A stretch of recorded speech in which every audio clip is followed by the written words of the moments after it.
Hello, my name is Corey, and I'm going to show you today how to solve a quadratic equation without using the quadratic formula. So, we're going to start out with a simple equation, x squared plus 6x plus negative 7 is equal to 0. Alright? Now to solve this, what you want to do is you first need to make sure that the x squared doesn't have anything greater than 1 in front of it. So technically, since it's x squared, there is a 1 there. It's just it's not commonly written because it's assumed that there's just a 1. But if there was a 3 or a 5 or any other number there, you would have to get rid of it. So the first step is to get one side with all the x's on it. So we're going to have to get rid of this negative 7. So we're going to add 7 to both sides. That's going to give us x squared plus 6x. That's going to equal 7. Alright? Now this is where the actual trick kicks in. Alright? We're going to take this variable, the middle term, and just write this off to the side somewhere. We're going to cut it in half, or divide by 2. That's going to give us 3. Alright?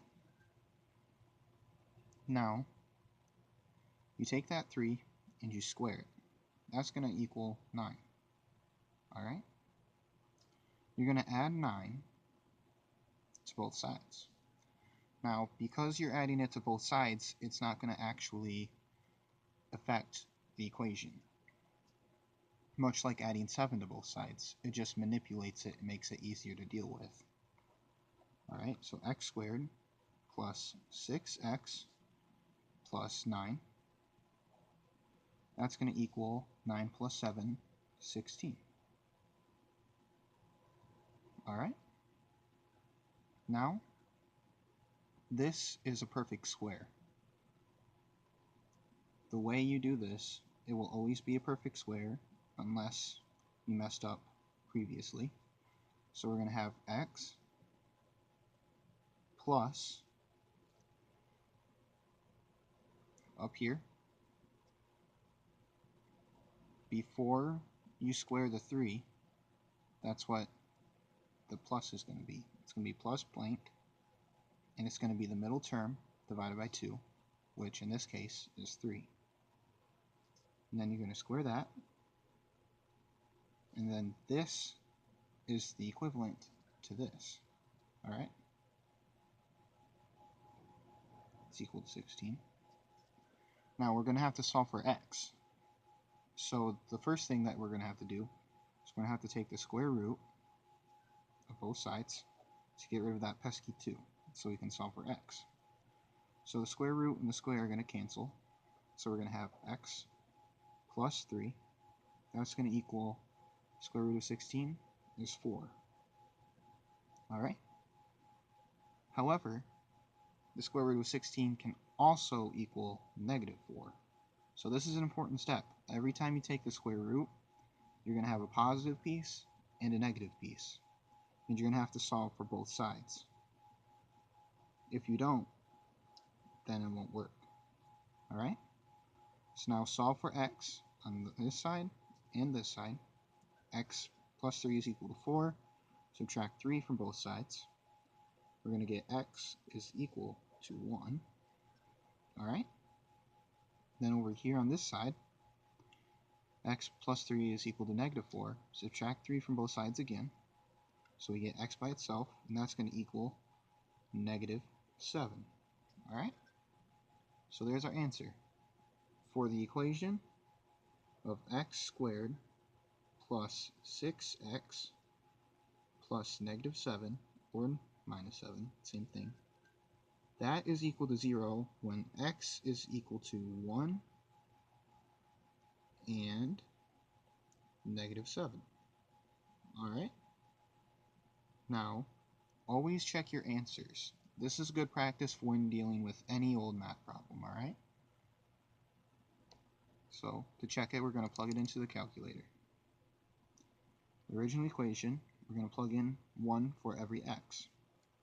1 squared plus 6 times 1 plus negative 7. That's equal to 0. So this equation equals 0 when x is equal to 1. That checks out. Now, we're going to go with negative 7, plug it into the original. Go up, enter that in. Change the 1's to negative 7. And this is a good trick if you don't know it already. Go second, insert, and then type in your number, and then just delete that or leave it in. Alright? Equals 0. So, when x is equal to negative 7, the equation equals out to 0. So that checks out as well. So here's our final answer. This trick works for every quadratic. Not every quadratic is going to turn out to be this clean and simple. But it's a nice trick, and I like it personally better than the quadratic equation, because the quadratic equation is really messy.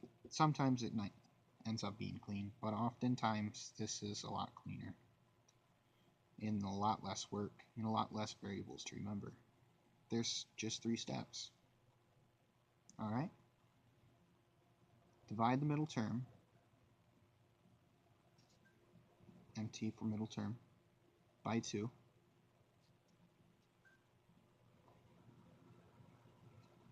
Then square it. Alright?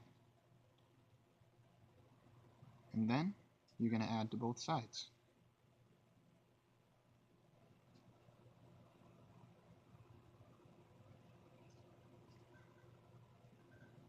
Alright? And then you just have to solve for the x. Easy as that. And always remember that this blank right here is the equivalent to the middle term divided by 2 or cut in half.